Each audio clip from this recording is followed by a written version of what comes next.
alaikum. Alkulinyo labo.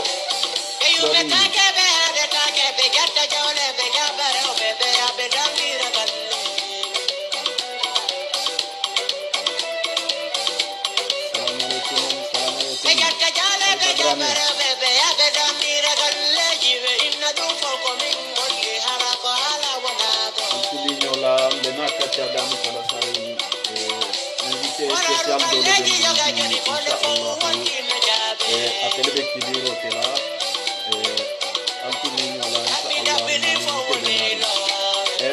Mbabala bon Mpinyante Kibira avant le grec là mais enfin Nini m'a invité Kurata il faut rester en ligne Mbabala Silla qui appelle Mbaba Silla et tout le monde Mbaba Silla excuse-moi Kurata Bron il faut appeler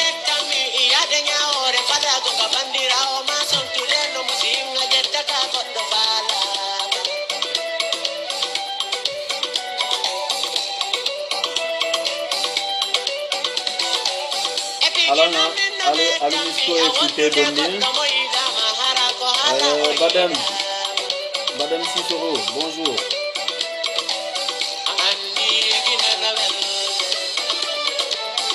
Guinée Sénégal 4 mauvais leader.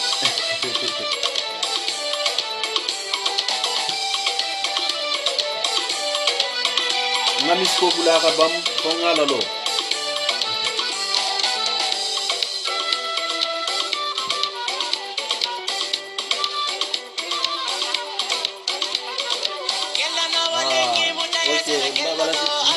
Merci.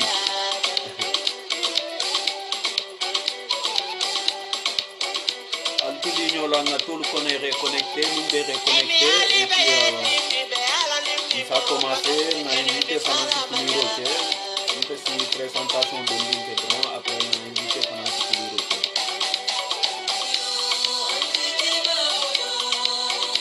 Comme Dol Fanansa pour le coup, Kanamisko Tegata là, comme ce qu'il nous a dit,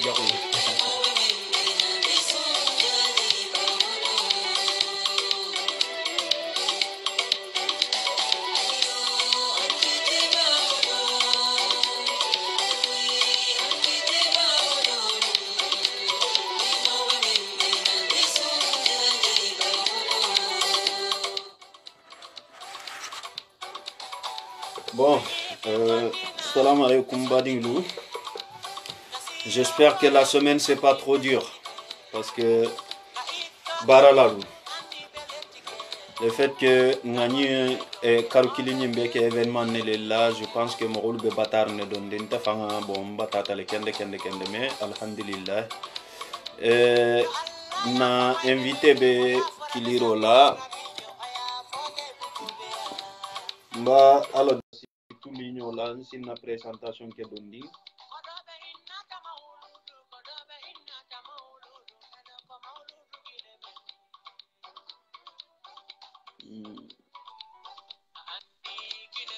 Salam alaikum. Alaikum salam.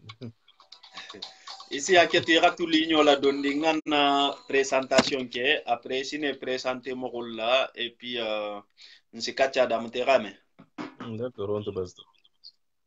Bon, badinglu na tournoi menu tambita anina événement nu fen tambita bon be dondin kachala wolete comme nga do kachala kuoto déjà mais nga côté menu xagni nga wolele fo côté tiñari ngulu parce que ko no to fanga sur le coup il faut pas trop critiquer ou parler sur voilà quoi mais nsina côté dolu fananu fo nimbenta terrain kono kombe taka ballon tanna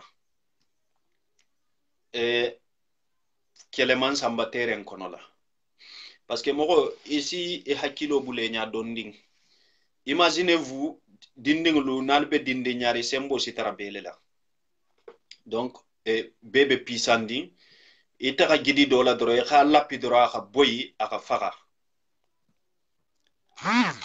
bon i ramo faga parce que asikele no amba moko dulabe dulato ni ramo lapi non dron na boyi ta dron c'est terminé ou bien itema lapi fanga igidita la fanga gidita ro ou bien ite takata boy do takata boy kudo keta dola ou bien do tutato moro wallahi salo kera kuke isin nimisa ila hayato mume be nimisa ringama esal fam donc alanga hakilo bulanya non dulala nin takata na événement la ngalon khafo ko man taka kelela il faut respecter le choix de l'arbitre nga arbitre menta khabula terrain kono wala nyanta sujet man kala équipe fulo tema ni arbitre ko men nin kelo le moro ika dula membe traverser khataka fo trap parce que la plupart des personnes ibe bo kampari janne ika ni membe traverser khana narin fo khana bula fo khataka 78 trap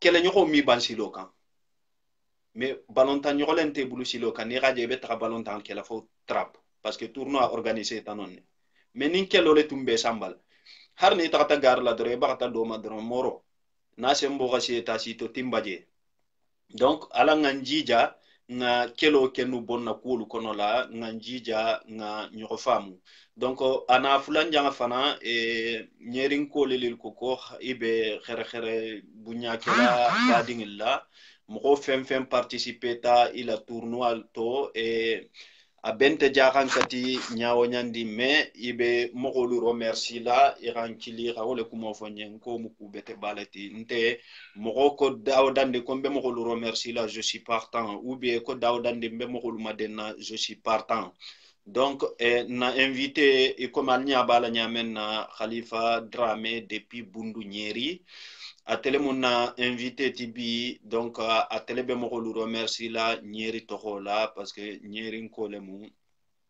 inshallah ha fa fana si présenter mo la ay ala sate et toho i jamu ila sate ani be sigirinda mais actuellement ani pourquoi on est là je pense que wole mu sali ala Muhammadu badinglu merci Khalifa bismillah oh be badin be kontonna badinglu be kontonna itoro ini jamu donc comme raf nyamena de toro mu khalifa lati jamu Dramé lati iyo be bo kan sate mento wala mu nyeriti iyo donc nyeri be bundu le kono lala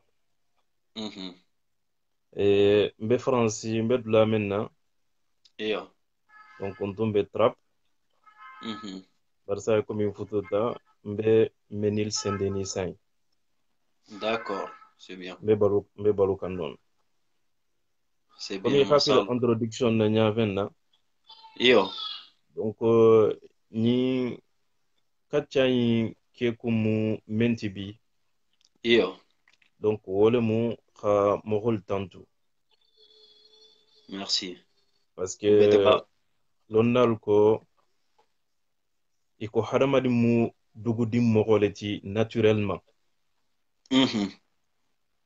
wokoto munte womo khab ko hadamadi mi baluno atano koma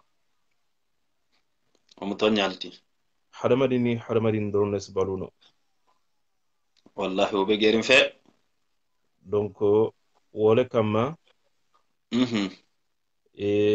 ita falambi tanto la merci beaucoup comme il réseau men na follow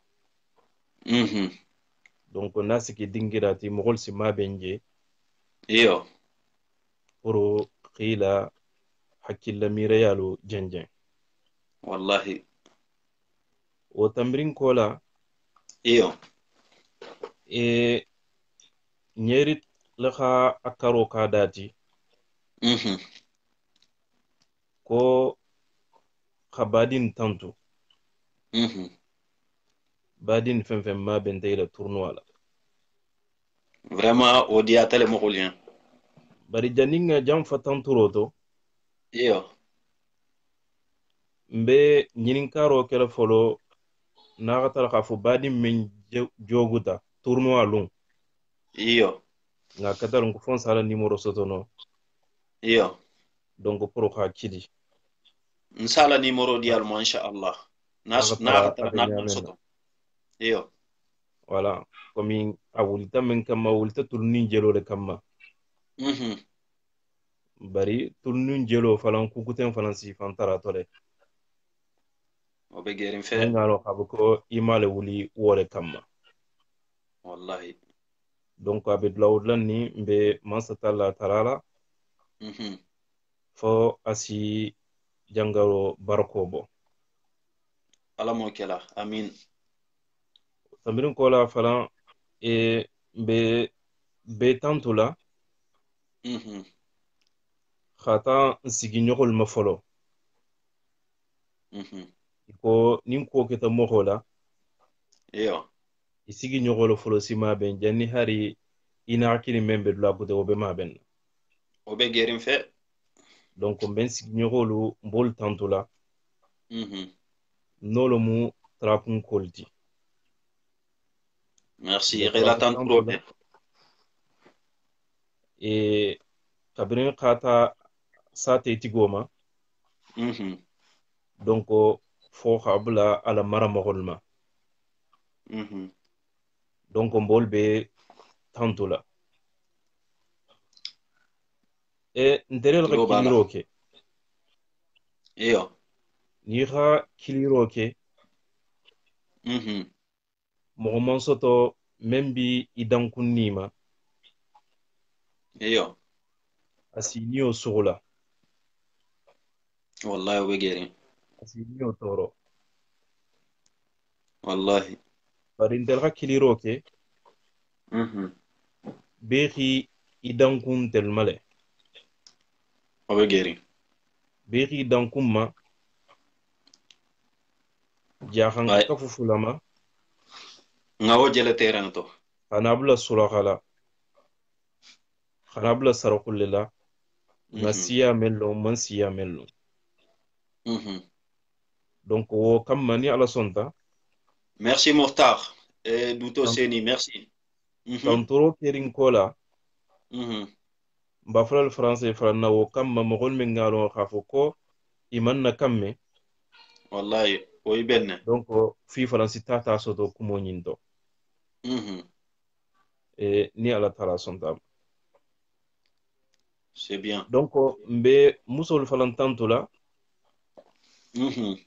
men ngalo xafo ko itelelu xa demaro faranke tabirol men keta iyo parce que ni xaje xafo fen firita iyo e bota luwo mara xana o be gerin fe donc men lumbe luwo ma pour xa tabiro ke nteluya o musol leti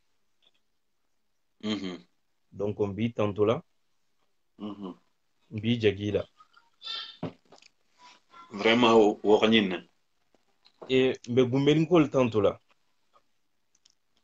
merci mfa bo kono kodi ni fam bo kan lala merci mbe gumbelinkol tantula ni lo dula jele merci xayita xabo ki xabarin wasa merci mbe baninkol tantula baninkol xilole donc o sabo xabo ko ifanu lemu hari fanu ntatira tourno ala bare amantambi wola ouais mbe bodenkol tantula mbe jandankol tantula e be sa me insha Allah mi beta no itoxoma kilin kilin bari wala folo ko ni minga dando kisifili donc naxatara kobo ñalema iyo mogo ni ma benta tourna into isala ndoro xabo ko mbi tantula mbi jagila vraiment o be diala le moxolien kende ni gaje aka kanne ga diya moxolien wobo abo ñama donc comme tun nga fo ñamen na iyo xafo ko mbe tanturo farankelale men keta na moxol ti men ngalo iman na kamme iyo c'est important donc har naxata xa fo minute kilne mu ni minute fulale mu iyo sota pour xa kuma wo moxol faranñe surtout consulat moxolu ni au centre directeur o ñimmenu nata je ani maire adjoint ñi un Très email bien. adjoint. Oui. Donc, c'est très important. Mhm. Voilà. Donc, mbena dunna wala kono lala. Iyo, iyo, iyo. Et bismillah. Et bon, je me présente. Mhm. Tout d'abord, je suis Khalifa Dramé Mhm. du Sénégal. Je viens du village de Nyeri. Mhm. C'est situé dans la région de Tambacounda, Mhm. encore plus loin à Bundu. Mhm. Donc, ce soir, Ouais. on a décidé de prendre la parole Mhm. pour remercier les gens qui ont participé à notre tournoi Mhm. qui s'est déroulé récemment à Trappes. Plus exactement, les premiers 9 mois 2018 Mhm. à Yuri Gagarin. Tout d'abord, nous tenons à remercier le maire de Trappes qui, grâce à lui, Mhm. on a eu les terrains Mhm. sur lesquels on a pu organiser ces tournois. Ouais, c'est clair. Et aussi son adjoint qu'il a envoyé, Mhm. M. Ali. Mhm. Et nous voulons aussi remercier Oui. le consulat du Sénégal Mhm. pour avoir dépêché Mhm. quelqu'un de son personnel Mhm. pour venir Mhm. à notre tournoi. Et Vraiment. cela nous a vraiment fait plaisir, étant donné que ce sont eux les représentants légaux du Sénégal Ouais. sur les sols sénégalais Mhm. et qu'ils se déplacent pour les événements organisés par les Sénégalais. Cela fait bien sûr chaud au cœur. Donc nous leur Vraiment. remercions pour cela. Mais Vraiment. sans oublier aussi, on remercie Mhm. Auchan Trapp fournit tout don Mhm.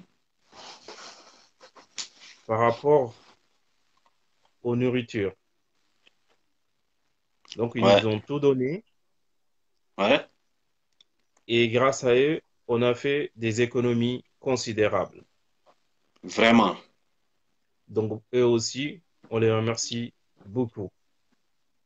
Mhm. Et aussi, on veut remercier Mhm. nos aînés qui se sont déplacés Mhm. donc pour venir soutenir notre projet Vraiment. Rero merci, Kumbo. parce que on leur doit ça. Mhm. Et il y a beaucoup de gens qui organisent des choses, Mhm. donc on ne voit pas leurs aînés. Ouais. Mais nous, depuis qu'on leur a dit Mhm. que nous organisons notre tournoi, Mhm. donc d'abord, ils nous ont fait des doigts Oui. et puis ils se sont déplacés en personne Miejele. pour venir y assister. Vraiment. Mais aussi, je veux remercier tous les gens Mhm. qui se sont rendus Mhm. sur les tournois Ouais. et surtout les équipes. Vraiment. Je remercie les équipes Mhm. sans lesquelles Mhm. le tournoi n'aurait été qu'une idée Ouais. qui n'aura pas de suite. C'est vrai. Donc nous les remercions beaucoup. Wallahi. Et aussi les publics Mhm. qui sont restés courtois Vraiment, tout au long du tournoi. Nous leur vraiment. remercions beaucoup. Mhm. Donc, voilà, c'est ça que je voulais dire en français. Vraiment, il a remerciement Ben Diakouta Ben Tale Fanga Kende Fanamene. Merci. Et je pense que mon fem ma fait quand ils sont confirmés le nom rafo que la remerciement benta mais Mhm. mbe fendo ni ne fola mo koli altu ligno la de parce que nin kurata remerciement nyimbe la frem Mhm. et question lu bele mbulla mbe menu posé la ma Mhm.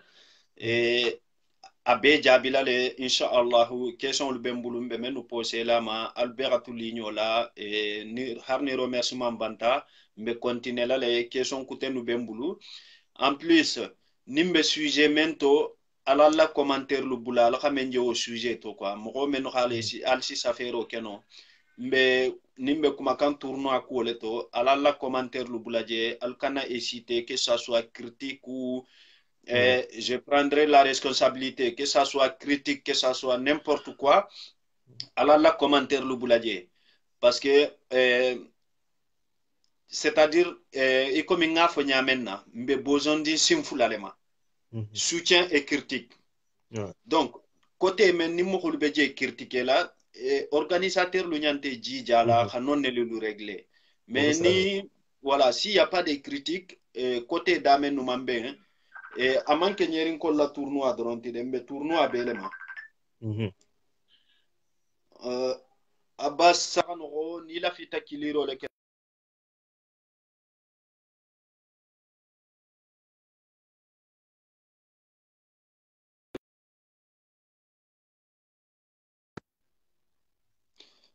Ali haketu de comme dole be kiliro la personnellement. Eh, même be kiliro la ni si ibe participation le kila comme ni be directing jube kantin en face e ka koto la jube mo ndingi be damen ne re bulu kono ndingi digi nonto e asaite la ni la fita participer la les si participation qui et puis nte si te kili mais ça sera pas maintenant comme ni do be ligno la mais la demande si tu le ni o kurata ligno la dron après si kiliro que y a pas de problème on est ensemble donc euh, par exemple remerciement dula harni misali kama ingina Mhm. tamako ku si hakili bula non parce que Bon, ça arrive. lola ke kungu munyi neti ganyo hakili bula quoi Mhm. voilà no le mun na DJ luti DJ fulale Mhm. nata normalement killing le ni ala material nata DJ Bon, ibu ça fana arrive. ñete placé kana narin quoi Mhm. Bon, donc ça arrive. voilà tele tumbe kuma kan micro la mal faire l'homme personnellement Milon personnel bari ngenyi et ibo mokol dole. voilà très bien Nyi ibo mokol do. très bien bon ici continuez non Si. Donc, comme au remerciement au tambirin kora mokol tanto. iyo Donc, faut mokol dura bibulle kanyinin karoke. voilà Faut pourquoi nga tourna organisé. mhm Parce que emi mokol kirino faut me tourna organisé da kipo 70 € iyo après ka fen firije mhm et comme il y a na marraine maintenant sponsorisé. iyo Donc, et à trop de à trop ni faut ça à trop kino iyo il faut aussi à là à 500 € à rôle à Rito Sénégal rôle kimma ko bay ka fam mi ma benno c'est et un rabaro ke au mbatan revoir tilamba jagila. vraiment il y a rien à dire Voilà. Donc comme in tumbe men fo kan ko durabe mo ko buli khanin karoke iyo ka fo ko munne la nga tournoi organisé. o be kelanta la première question ti mun kula la ka tournoi organisé Voilà. Donc men ko hake tournoi organisé iyo ta pour projet le kamma. mhm Parce que projet le mengalo khabu kabe mbullala mhm nolo mo khafu ko na association no kha décidé khafu kabe centre de poste de santé lola. iyo Voilà. kabe poste de santé lola nyeri donc association dum be khalabe balukan collecte de fonds nena Ouais, c'est vrai. ani activité el mengalo khafa solo organiser donc goro même na kafte nyogoma Iyo. o be kafu kan gori kuten nema donc pour wo projet me nin dunta kono lala Iyo. fon sa réaliser no nyamenna D'accord. Nsi question be to jakano ban ou bien ngebula dro taka. si question do jaxanno Abe kafkan godi kutenge memadu wo botami. abu kafu kan gori kuten memma Mhm. wo bota trap merilia Très bien. Subvention ne moti quoi. subvention de mo trap meril kan subventionné Iyo. donc wo subvention ngo signé ñinanne D'accord. Subvention si soto nyadi. donc subvention si soto ñaadi ila association adresso be dulawodla ni mairie la droit be bulle pour ka subvention soto je D'accord. mais fo nga timinane diyale Démarche lu kodi. fi ka démarche kele pour i ka soto donc ndel ka soto ñamen na Iyo. wole mo ka fo ko trap mo khol ka message o kile be me ko subvention bena kela donc mo men dossier be solidiri mbole tata la donc e ka dossier dimma karu lulu fo woro nin dossier kitikito bi ñogola Albe jigila albe yele la dron. mfalle lo ha rempli donc madi moko kutem ma pour ha rempli au français mais c'est que c'est important association kono lala Iyo. ante ko khafo ko be fan yita kela Iyo. mais fo mogol mengalo khafo iterel karanta ako gatra wala bullala Logiquement wo isoto le na jak asatil beto. voilà donc ako nya da tarlo wala bullala kha démarche beke parce que ni moko kutem ba kelantelu e ka 500 € fonye khafo pour y ha rempli nye Ka rempli dron 500 €. pour ha rempli dron donc wo asotata man soto donc normalement na soto talem Iyo. ibe 500 € sarale tellement Bara har na man soto isi do saral de kodi. na man soto imanya na fen sarale Ah, iyo iyo. donc on tel ken ngere fon fan nganta rempli et au trapo subvention au ditama Iyo. donc on be département fana men ko na nonu Yvelines di donc sa femme ko isid Iyo. wol mogol fana nga démarche kiline ko fana nya Iyo. donc wol fana nga subventionné Très bien. Vraiment, bravo. voilà Al donc mais vidéo subvention partage maximum parce que Jara bebe besoin d'une ñi ko maka subvention demander ka soto ka poste de santé lon na sate lu kono la quoi. exactement donc comme njana funyamena kume mo bo nyalema Iyo. mais akete nyawo nyandi fo ifanga dobo Ouais, ça c'est vrai. donc c'est 80% projet d'Ornetano. Donc ce qui veut dire que 20% to yimembe tula Iyo. donc del fan nyanta wo financer Abe komi ika tala sigidula ma lulu ite lo nani taye ite fan ka kilinta o c'est très facile. exactement donc wole mu Ouais. donc à peu près del fan nyanta 20 000 € ñoxon financer la pour projet voilà parce que notre projet mbi taxala dans les alentours de 100 000 €. Ouais. donc fontel fanga 20 000 € financé. Vraiment, tout le bala dans le vidéo le partager maximum bébé besoin de ñi ñoko malé. donc voilà wala xake nga tournoi organisé pour hankata ko godor kafi nyogoma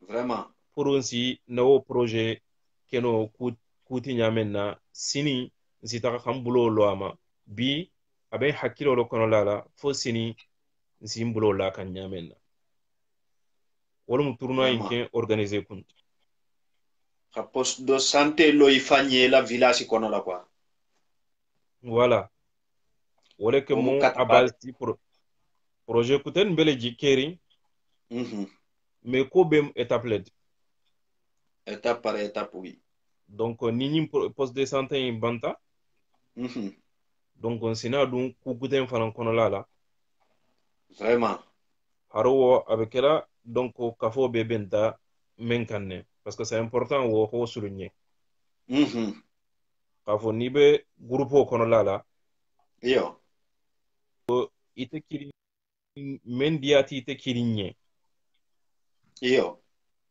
kafo ko fola kataka o mi ka fotaka wo mandal ka kafu samba nyado wallahi abe kafu nin kono wo kafo labam mu teledi wallahi je pense que non dula be gaje mele na question flanja mu menti mhm sani mun question mun bete bulo khayita mokolla men sa mhm ke nga kan jija kana association lu muta mhm e kan jija kana association lu muta khebla regilla be kha topoto parce que ijanna même fo association le sola si mokoma mhm ni te kilin taxate lo mairie la ou bien harna khadi ga dunia be ma de nyoko me ga lo mairie la ka fo ko kombe nyoko ne no ma haram te ta dilema mhm association membe lorin déclaré en règle wole itagano mairie ma kon mhm hajo be ni ma isadima abe sahare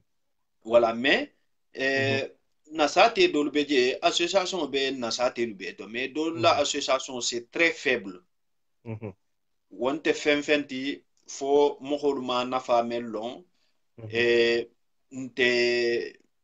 nte motiver nga ko la quoi adum mhm fenne mu ko nyanta motiver la le parce mhm que e comme atelo ka kenya men na ka poste de mhm santé lo alla sate to wallahi je discours in ke la bari mhm e mo ndi ni ka na fa lo poste de santé si men nya sate kono la ko association le ko la si sate to ouais adu sate din jamale be europe jang si wo sahare mo kilin nene mallo ka fo ko be poste de santé lo la pour ta be khela lulo le aha wo sahare e khela lulo men na poste de santé sa fana lo le no ala mhm mais ni xaje be la luwole lo len te mira la poste de santé ma parce que mo aman jare mo ko yo wala xa fo ke kilimba ke la fona xatara mhm afumate bulula isa ke no ami kutinyema ngade wo be sahare voilà mais ka fo sa kele no simplement man digi mo ko la man mo ko toro satara alfan luma godo be bo atel be 20% drone bola mhm 80% man sale bo bola donc ouais ala nga ko analyser silande vraiment si o mto nyareti très bien ije na même fotenke yo ndesi même fono pour kolo kataganya yo wala mo khafo ko association jannabe créer la foro mhm imanya na association créer la khafo ko parce que mo kha créer ouais c'est pas bon c'est même faut il faut avoir les idées claires ouais c'est vrai ça veut dire que khafo ibe dun noko men ko nana fo katara senior ni kun kono la la oui e xalo mumu association du foro mhm parce que association to ndella kantio wallahi association mo to bol la kannet ti ba bol la kangalem mais ni xa fasara ndella kanna asmu ne dima na kanto asmu ne dima ha fasari ou bien association mu nyoko mo membe yiko xa fo kibe association koto fola na kan fanto jaxan ko la kanto abe koto jamena dirim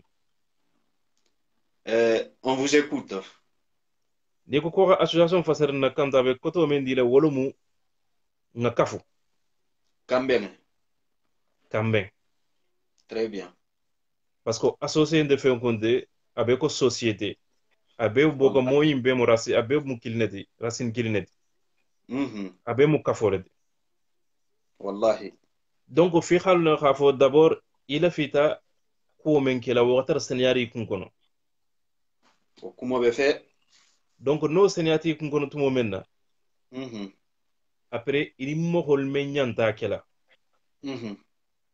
donc ini mohol men nyanta kela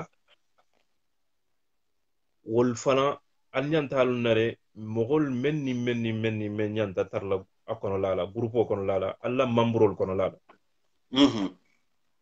parce que fo ngara sa xale moxo men si men keno ngodi woma merci o c'est bien men si men keno ngodi woma ouais barin kana fo xafo ko mbe kolla tagala karkunan kollela walla keba yalela wallahi kulu man nyanta kala wala keba na la place mo obe dila male ouais donc mo mi otano wol tambirin koda moxol men farangaro xafo ko ni tarta association membrol kono lala yo wo moxol fana ñanti gere lare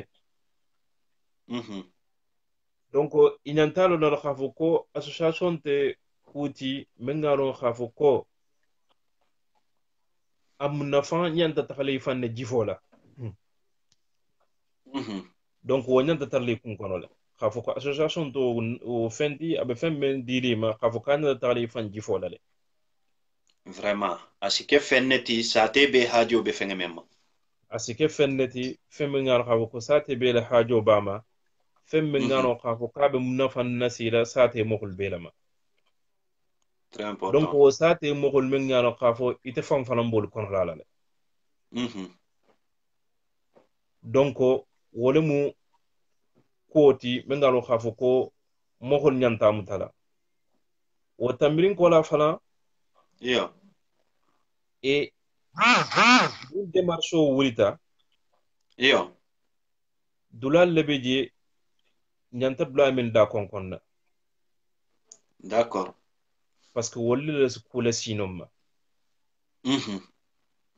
parce que imi tuno sigirin la to à partir du moment mais xila association créée yo xafo ko kul benali taralale hani wonte kala donc fi xa bouger le fi xa wuli le xataxa d'accord fi xataxa fen ñininne ouais donc mais ebe inte taxala fen ñininne bebul lala fi xalon ne istaxa fen ñininno jombul lala fala d'accord donc wol be mu étape leti mengalo xaf ko association kono lala mu ho ñanti kala mutala donc wo kamma yo e asi kol sonia ntigo mbulu ñamen na yo men keten na démarche au côté d'accord mais men kan nga gole yo bon kumale mo men ngalo a fota kunu a fota bi donc a dumbe folale abe folal lungolu nonu mo xafo ñoxo mutodi yo nsi ko même fo tout le temps yo wala mo xafo nkanayita xafo ko mbi ñoxo mutari na bendula parce que mbe jato be je mais ni moxo do stari ñoxon kan alors al jato bi ñoxon kan xataran ci ñoxo mutari wallahi fo sondo mele xan ko fen me ñanti ñoxo mutara wala mu sondo me la ñoxo mutod wallahi ko mo to ñalti donc hero dun si jidi wolo kono la sondo me la ñoxo muto nin sondo me ti ñoxo mutari ndoro heranto ko sikante kumento donc wala mo xafu ko ami taxano ñaato très bien et ako be dum bo ñaala ni dunga fenko la saxa to na groupe la saxa xafu ka man taxanya donc wo sifa la xake o to ñalti kani ñoxo masaba ñaaton ke al noma donc ni mendi tambe ma wo xomuta yo kani ñoxon xondonte ya ñoxona poste noma bon et la plupart de la communauté kono la yo ni xamo ko la defo fo asidigala de ou ni mo ko be kuoto donc na tele be nyato ni kebe abulan kotola ou bien kebe proposition kela asi imposé donc isi mun sotono ga isi mun conseil sotono ga di mo koluma ka foko itarata nyato nyaawo nyandi moko saba nani nalu kafuta albe kili nyata hakilo la donc fo hakili na bulal nyato mais satra albe kili hakilo la skeno même fa be nyato do be koma wo hakilo kabu woti mais moko be ni lodu lalemu moko si menno ifan ka fe la kumo kono la e kabula non ite banta ke nyaton ko ti silan inte moko fayla inte kuma kan fayla ka kan ka kuma kan bele analyse ka kan ka moko bele ke kilinde parce que ni ga ita ko dobe intéressant din doti doron wo sa fan ko ma moko muta donc ira kan ne ga jube moko fem be no ma importance ba bela le har ni dolbe je mi fu ni nya ka photo na ko doron ko il faut le écouter attentivement parce que peut-être abena kuleti la har na ka kante na ku intéressant din tila mais valeur ke moko inaba isaje afana aka kurasi soton khafa ko awana nyaton ko min neta kan écouter mais te nyaton ko ite be fansi ala mo dolti donc nin dolu kuma tente écouter la nin dolu kuma ta harni be fani aka khalo no ma nyaton kaya moi je pense que ami takano nya donc nin conseil be bulu non côté là ka dondim fato ça sera génial quoi si yo ijano ko fo wobe saharne namiro to nin groupe en ko nana fembe je presque mbemu sila moreti donc nimbe misali ya dila moko men ngano khavo ko wo jigo sifa bala iyo donc isi conseil men dino woti goma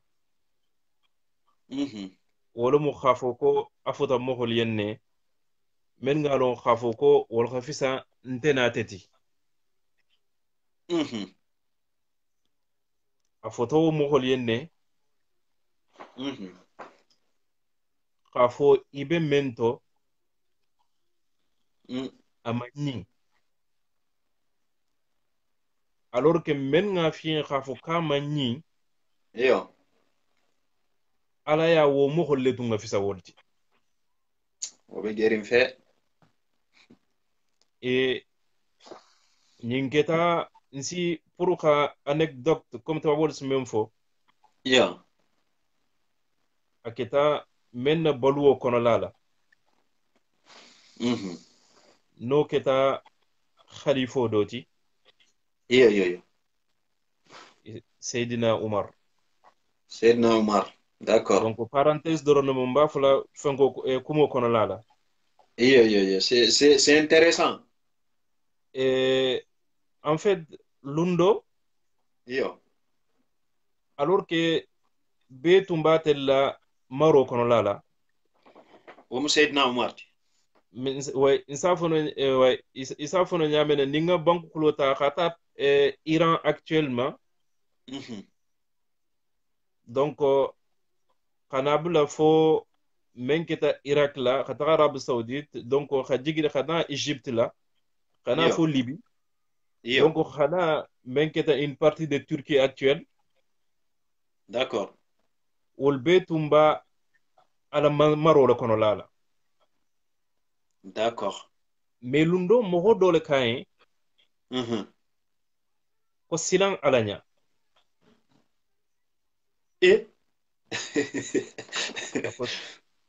ako Seydina Umar akayen ko silan alanya mohol me sigirinje iyo wol ko kisi wakili khafo ni sila molla nyaton ko yen ko silan alanya ban bari lafita bla me taraje donc wo bla mu janti Umar fanga kumo tatu mo mena Seydina Umar ako kuma tatu mo mena kole ko iyo atel membentel noma iyo atel mi hero sotono mume nalma fontelien donc ello membenna très bien akontel mem fanambal nyato iyo ntel fana te hera soto la mume iyo nimmatel no manka kumol la kumome donc wo xamu yita xawo ko moxo iyo kumo si feyne sidimi wonte basiti mais men nga gole wala moy xela dimi maîtriser ouais parce que la nature humaine men ka haramadin dañati iyo o ba kon normu dimi ñati parce que fen kutento fo yelo la gando o be gerin fe mais ñanta maîtriser la de donc le fait que xafo ko afoti te xafo ko i xañi men fo wo mon bentema iyo wala i be in place in ben ndala miro te i xañi in place in dala wala mu jaxan kollo kumo fasaroti wo xafo ko hakkili kilinte hakkiliti wallahi wala ma fasaroti way wala ma fasaroti donc moxol mi ngano xafo ko isi dimi iyo nsi yin famu yen nsa longi yen ken xafo ko dimi mu kule teme ngana be moxole to abe moxol to way mais wo moxol fanan fan ñantalon na xafo ko i ñanti fan maîtriser la de c'est vrai et surtout xañil lo xafo ko na foti yin ko muña kuma kan folo men be dala be boli datum be wala ma inka kana bo ntalla keba do sisan do fa kuoto iyo ako konin dimin kun ketela koni man dimin ke mi falole koni dimin ta ni matarata ni man sabar ke mu falole alo kumo o be sa harin ne o kumo ko to xabun kende akoto rabunde amanke akoto rabun kende o kumo o alfa wala o kumo ko to xabun kende wallahi ni mo ko men nga to karan kende i xa famu nta kenga men jatu dondi ça veut dire que nin dimin kun ketele iman dimin ça veut dire ite ma hana lo ka ko dimin kumu donc ima hana lo ko dimin kumu ça veut dire hakilo mambun quoi donc o mu ibu kolombalo voilà bar ni dimin ta fana ni matara ta ka kanne ka sabari quoi parce que ala be matara ala abe sonna e ala annabiyo mul be tara ala be sonna ni te man son fana ani bi mu kulombalo titugu i xalo harbi olfolo ko nin fem men fata wosi bonne donc nin fem men fata wosi bonne o be geri men keta dimi ñaati ani jusubo iyo na fata abe bonnal ke ba bole ma xabo ki mu faloleti parce que falole isa lippa donc aka dimi ala dimi ña presque a mi dimi ko tolal wallahi donc kadalik fana men keta nin kumo fote xafu ko dimi ñakolo mi man dimi o fana mu kule te men ngana fata fa bonta ñaajo men ma iyo parce que munna keba ko to ko kabe kiti ko mu faloleti parce que isi kumo be fo falole ma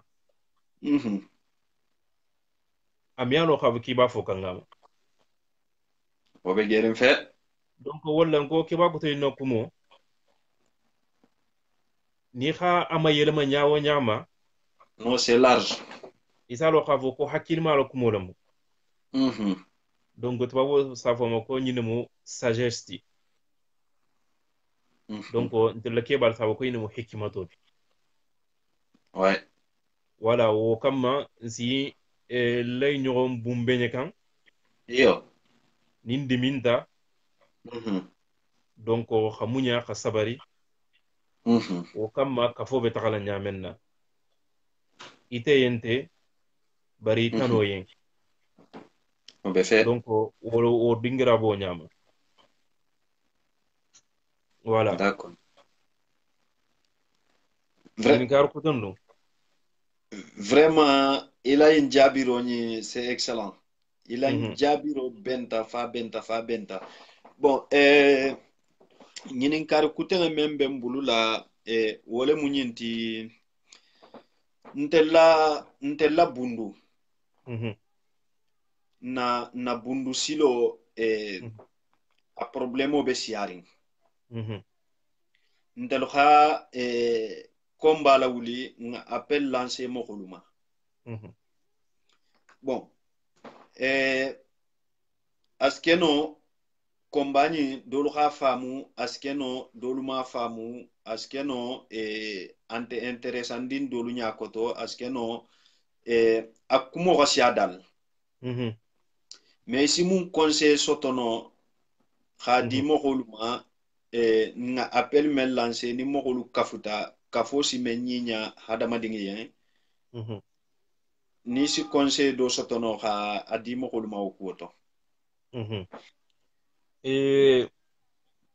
keba koto dolo muyindi iyo janna fatu iyo aha din bebula ki gata dokko do nyini iyo itata dokko nyini nyamenna mogo ni ita nata iyo asafiyen ki hakati isakati iyo et puis be ki takati tumo menna iyo akui be ki be gata dokko kute nyini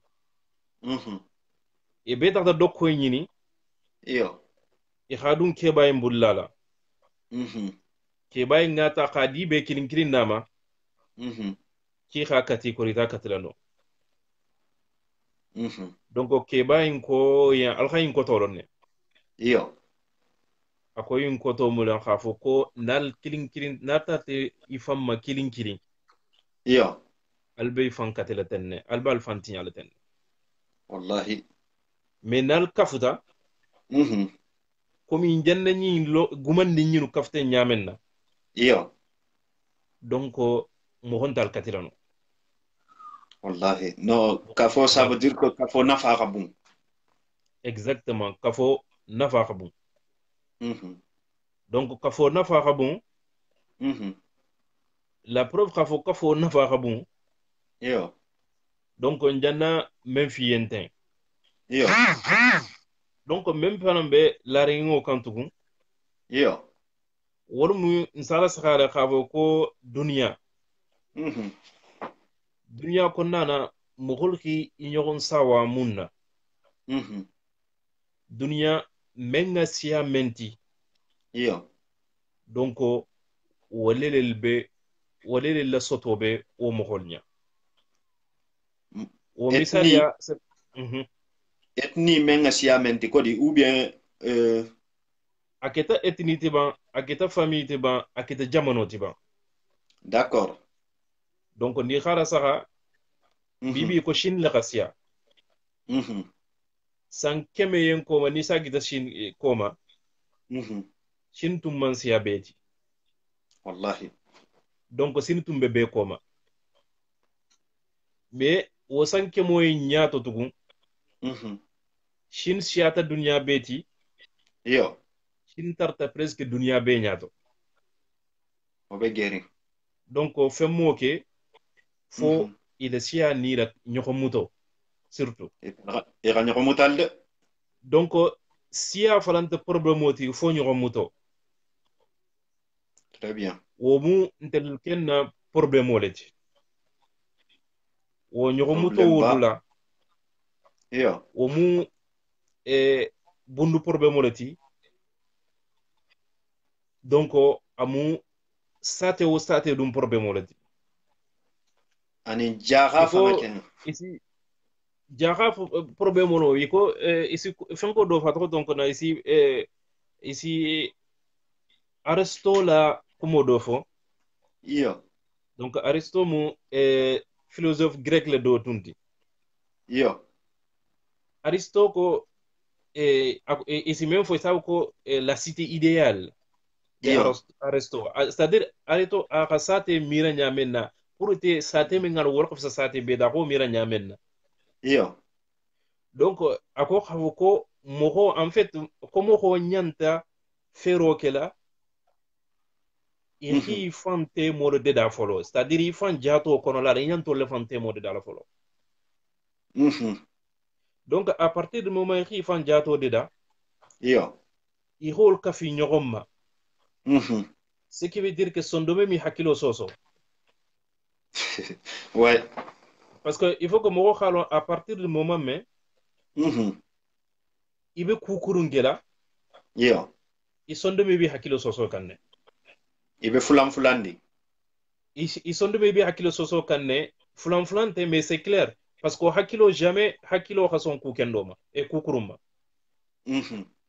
mais son domaine de sabara wala miya fo khafo komi ko kari hakilo be tolli zabul ko kari son domaine be tolli voilà donc à partir du moment mais mo kha ifan jato Yo. mais kita son domaine hakilo ti wolta ta khasenia donc wol senia to mer khaka kisa ko dungare Yo. fo ifan jato donc ite fan seniata Très bien. isina menketi ikarala mogoti nolu mi ikarala mogo folo mente wolo mi la dimbayal donc itelo senia wolo fala mina wolo fala senia la donc wo karala mogo menketi itelo dimbayati Yo. wala bene itela quartier mogo senia la itela quartier mogo bene itela ville mogo senia la donc wo ville le benada menketa jamono senia la Wallahi kumo abe seniari. donc kuma yimbe be senial nyamere memaje fo en fait fo mokolo menketan ifanti Yo. en fait firi adam ti fande foloma O be gerin fe.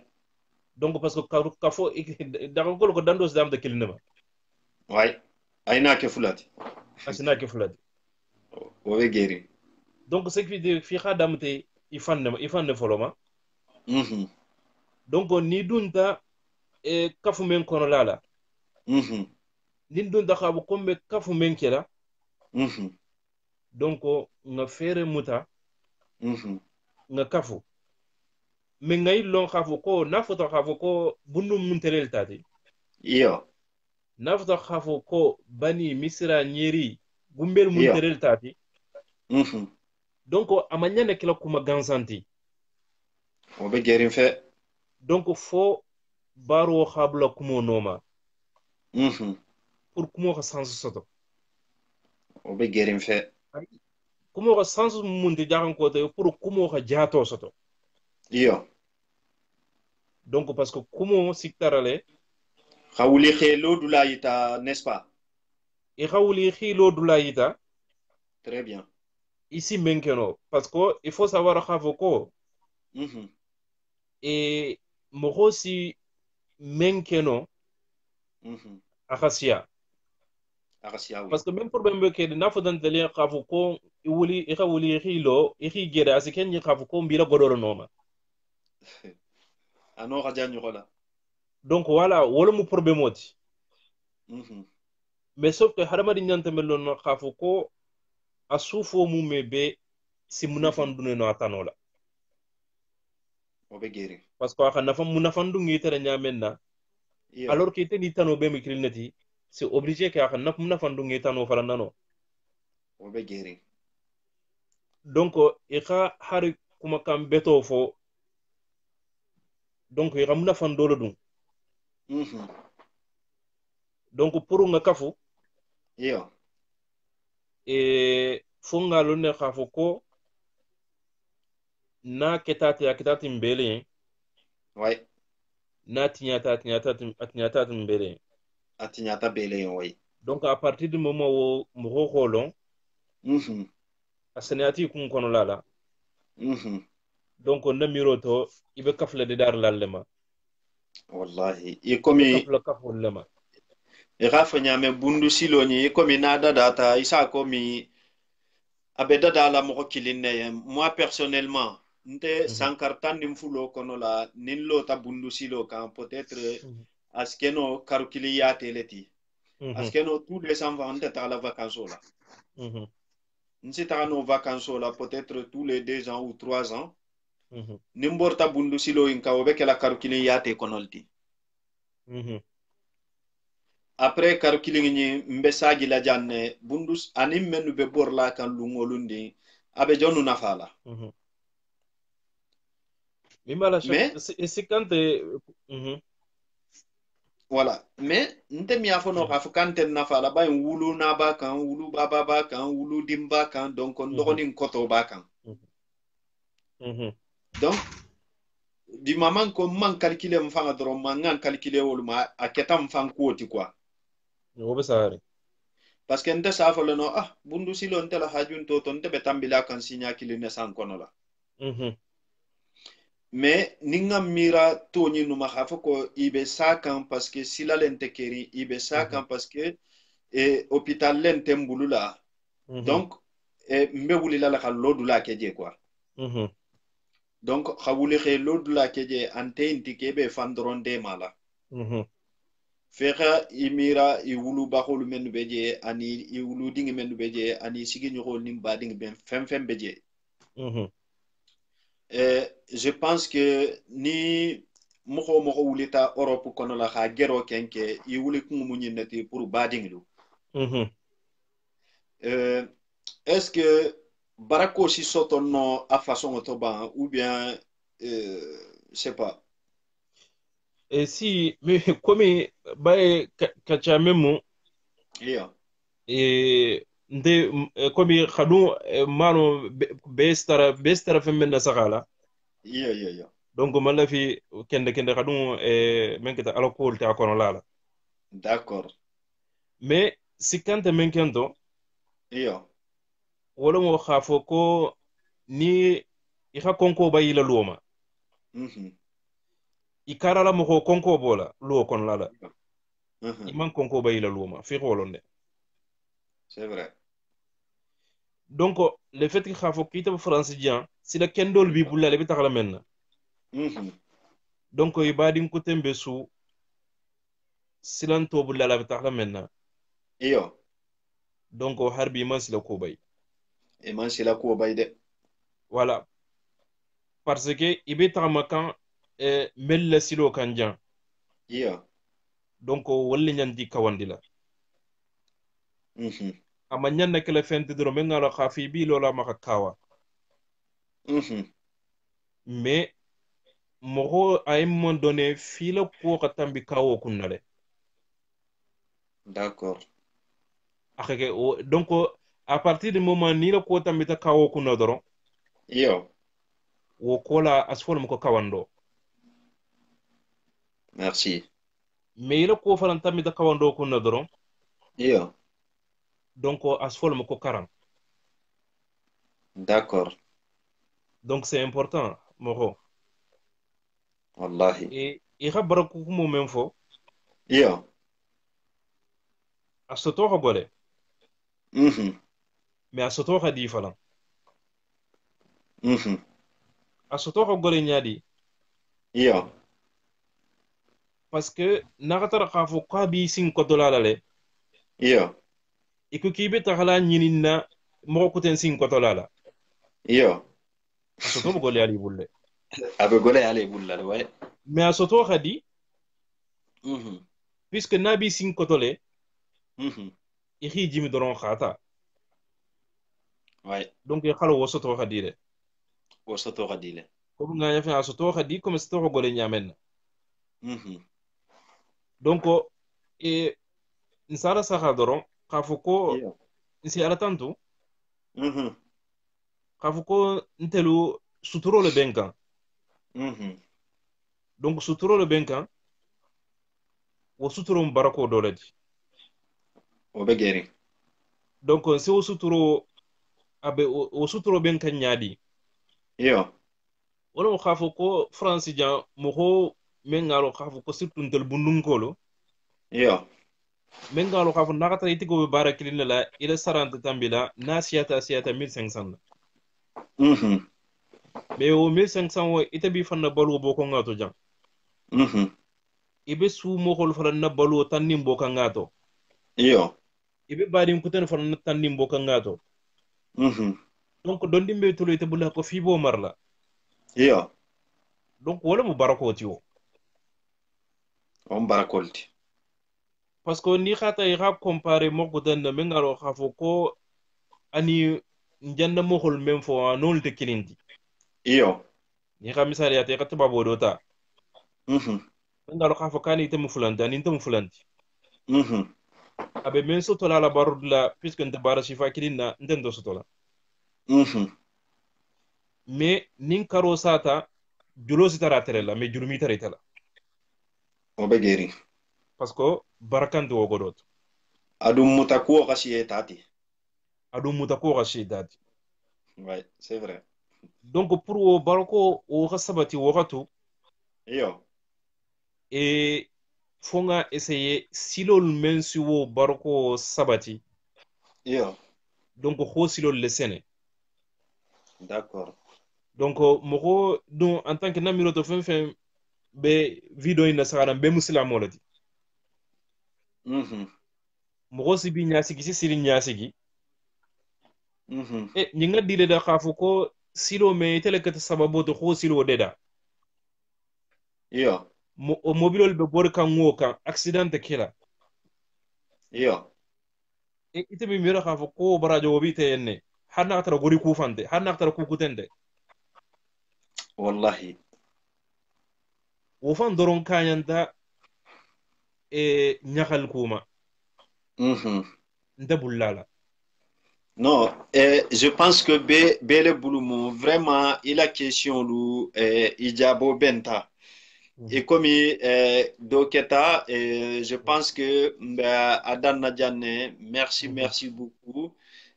Moro Menunata tardivement, Khalifa Dramé depuis Bundu Nyeri.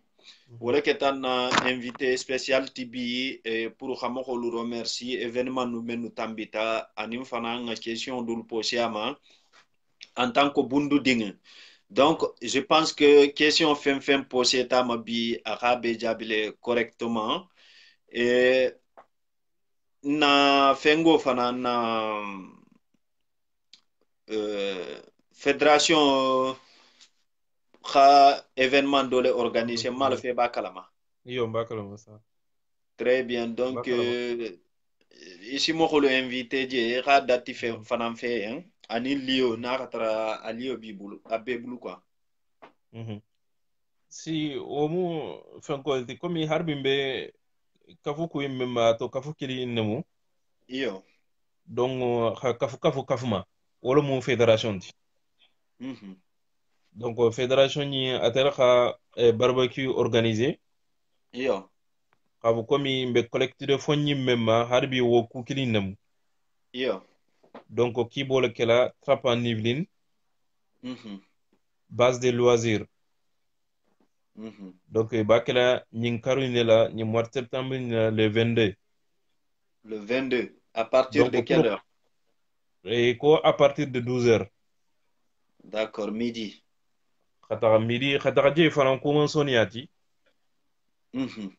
ni jigida tarab garla na khide sa tama 15 minutes Iyo. na khide si jigi 50 garla e bisota 463 463. 463 D'accord. donc e jigi piscine à vague ou bien base de loisirs fan D'accord. donc wala ken mo mogol ti fede ke khama benje D'accord. komi nga kafu ko imembo harmo ate kafu kilinde mo ante godinde takala wol mo si kilin kilin jifola Wallahi, avec la beden kuole lilti. abe kila be den ko ledi Très bien. Je pense que le message s'est bien passé. ouais donc Euh, mhm. komi kenga fanya men ke bon kamogol tanto harbi doron Iyo. donc khi jagi Mhm. mero fen fen ni i ka mɔgɔw lamɛn Mhm. isalon doron k'a fɔ ko mɔgɔ man dafa mɔgɔ si man dafa. donc n bɛ na kumo bandankerin kola ka be tantu tugun mɔgɔ fɛn fɛn ni kan dema men keta tarapti men keta oshanti men keta nkotolti men nga déplacement ke xana Iyo. donc kadhalika fana men keta hari na Sénégal ti PSD manque mo wolkan ndel fana men keta papisti papis soirée abentel appuyer ne kende na projet no kola parce que donc bundu dinne mu fantelma fana ke abayta kan khafo ko amu bundu dinneti ami no Ouais. hunga akola quoi A bɛ a se kuwo kɛ kan. donc voilà aba se ko ke kan O bɛ gɛrin fɛ. komi khafo harbi dorone khafo ko filinte e khafo ko harmadi mandafa bo dulare to O kɔni. donc ngomben na kumo timbala men ke dalona don la kumo ti Iyo iyo. ako khafo ko moko ni kumata fo futundo risuto ila kumo kono lala Iyo. ako ikhaninin ka ako itoru ngola mun kan ako alaw taala ko khafo ni arkhano bota fen kutane la men ka men man katati kisi firi jamatara kono lala donc o koto le khafo moko ni kumata firo bi la kumo kono lala O bɛ la kumo kɔnɔ o bɛ fɛ. mais komi moko si hakke boy doron Iyo iyo. donc isalo k'a fɔ ko ibadi nemu khalifa drame ama bente jambi pour que itantu donc men keta nyeri association toho lati wala mu kita fana jeki itantu ira ni réseau yi men créer pour que badin si ñoxo ma ben je ñamen wala Merci, ma merci. barka barka Vraiment, merci beaucoup, Khalifa Sainkin. À la prochaine. Merci beaucoup, hein. ouais d'accord merci hein. Bon, badingelu, je pense que mba conclure la janne et comme alka menya menna alka jenya menna ben kumu jambi ko ka moko mba dingi ma nole mo khalifa drame depuis bundu nyeri question men nous poser tama akebe jabi khairani khairato akoni fili tarta damen na ka fo siyam fa hadamadi man dafa adun wo kumo mutonyale tinga tara folale mbatula folale donc wole mun na événement nu aka mokolu remercier o bantanga question men posé ama ke jabi mba falali assalamu alaikum inshallah samedi lungo alkana nyina samedi à partir de 20h mbe direct la inshallah après sina temni publier khasara alala ciao ciao